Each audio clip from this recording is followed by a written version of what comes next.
ఉమ్మడి నల్గొండ జిల్లా అంటే ఉద్యమాల కిల్లాగా పేరున్నటువంటి జిల్లా. తెలంగాణ ఉద్యమంలోనైతేనేమిటి, అంతకుముందు సాయుధ రైతాంగ పోరాటంలోనైతేనేంటి, అద్భుతంగా తెలంగాణ ప్రజల యొక్క స్ఫూర్తిని యావత్ ప్రపంచానికి పరిచయం చేసినటువంటి జిల్లా ఉమ్మడి నల్గొండ జిల్లా. మరి ఆ ఉమ్మడి నల్గొండ జిల్లా అభివృద్ధి అనేటటువంటిది తెలంగాణ ఉద్యమం అప్పటి నుంచి కూడా మనందరికీ ఉన్నటువంటి కళ. ఆ కళను సాకారం చేసుకోవడానికి 2014లో కేసీఆర్ గారి నాయకత్వంలో తెలంగాణ రాష్ట్రం ఏర్పడ్డ తర్వాత నల్గొండ ప్రజలు దీవించి ఆశీర్వదిస్తే బీఆర్ఎస్ పార్టీ గవర్నమెంట్ వచ్చింది. వచ్చిన తర్వాత నల్గొండ ప్రజలు చల్లగా ఉండాలి, నల్గొండ బిడ్డలందరికీ ఇంటింటికి మంచినీరు అందాలి, ఫ్లోరైడ్తోని కాళ్ళు చేతులు వంకరపోయినటువంటి నా నల్లగొండ బిడ్డలందరూ కూడా మంచి నీళ్లు తాగాలనేటటువంటి మంచి సంకల్పంతో మరి కేసీఆర్ గారు పెద్ద ఎత్తున మిషన్ భగీరథ కార్యక్రమాన్ని చేపట్టి నల్గొండలో ఇంటింటికి నీరిచ్చినటువంటి సంగతి మీ అందరికి కూడా తెలిసిందే. అయితే ఈరోజు మనం గమనించుకోవాల్సింది ఏంటంటే, చాలా గర్వపడాల్సిన విషయం ఏంటంటే, పార్లమెంటు సాక్షిగా నల్గొండలో జీరో ఫ్లోరోసిస్కి తీసుకొచ్చినటువంటి ఘనత బీఆర్ఎస్ది అని చెప్పి పార్లమెంట్ సాక్షిగా చెప్పడం జరిగింది. నిజంగా కూడా గర్వకారణం, ఒక ఇమోషనల్ మూమెంట్. ఇది చాలా సంతోషకరమైన మూమెంట్.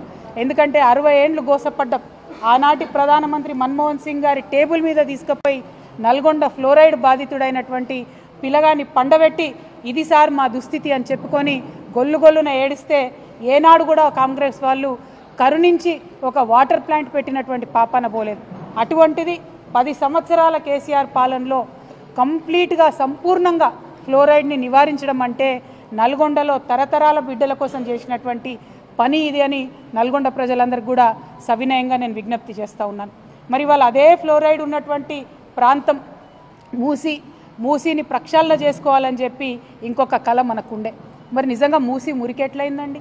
మూసీకి మకిలు ఎట్లా పట్టింది? మూసీలోకి ఇండస్ట్రియల్ వ్యర్థాలు వస్తుంటే వింత తమాషా చూసుకుంటూ 60 ఏళ్ళు కూర్చున్నటువంటి వాళ్ళెవరు, ఆ పార్టీలు ఎవరు అన్నది కూడా నల్గొండ ప్రజానికం అంతా కూడా దయచేసి గుండెల మీద ఒకసారి చేసుకొని ఆలోచన చేయాలి.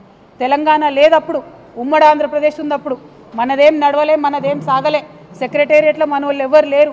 మూసీని ఎట్లా ప్రక్షాళన చేసుకోవాలంటే దాని మీద అధికారం మనకు లేకుండే.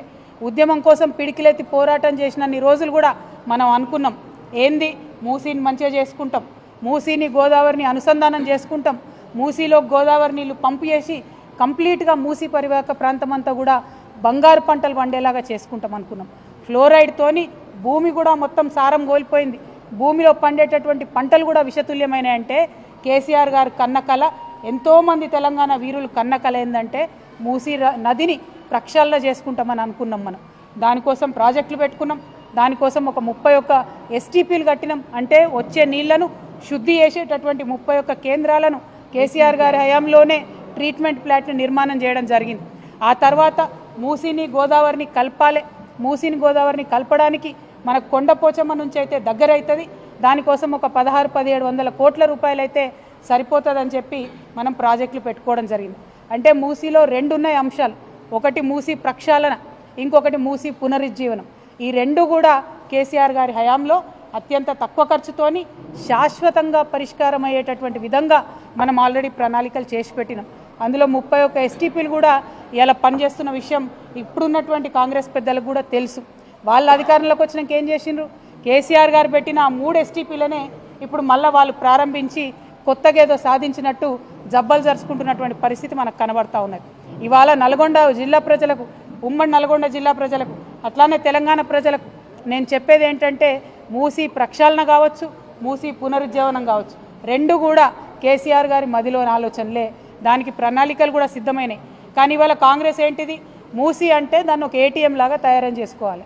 మూసీ గోదావరికి 1700 కోట్లతోని కొండపోచమ్మ సాగర్ నుంచి దగ్గర దారి లింకేజ్ ఉండంగా 7500 కోట్లు పెట్టి కాంట్రాక్టర్ల కోసం మల్లన్న సాగర్ నుంచి తీసుకొచ్చేటటువంటి సరికొత్త ప్రణాళికను ఇప్పుడు తెర మీదకి తీసుకొస్తూ ఉన్నారు.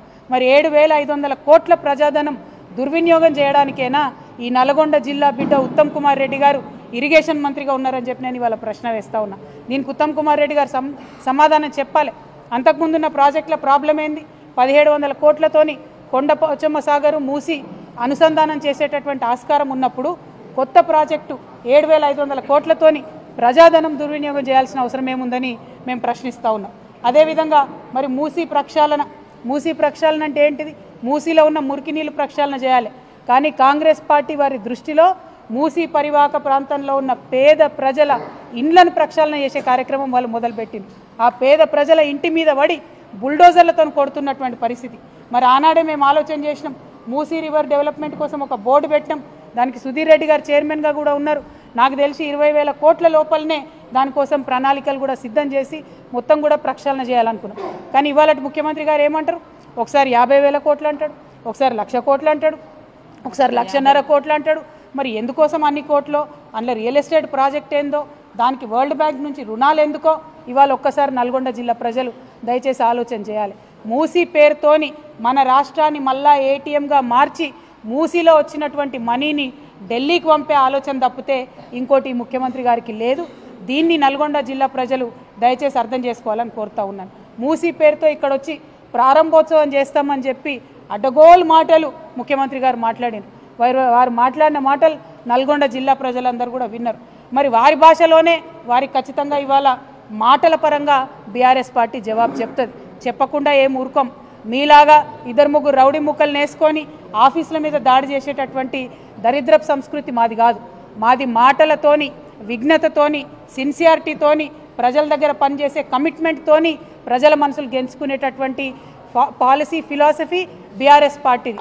మీరేదో దాడి చేస్తాం, ఆఫీసుల మీదకి వస్తాం, ఇండ్ల మీదకి వస్తామంటే భయపడేటోళ్ళు ఎవరు లేదు.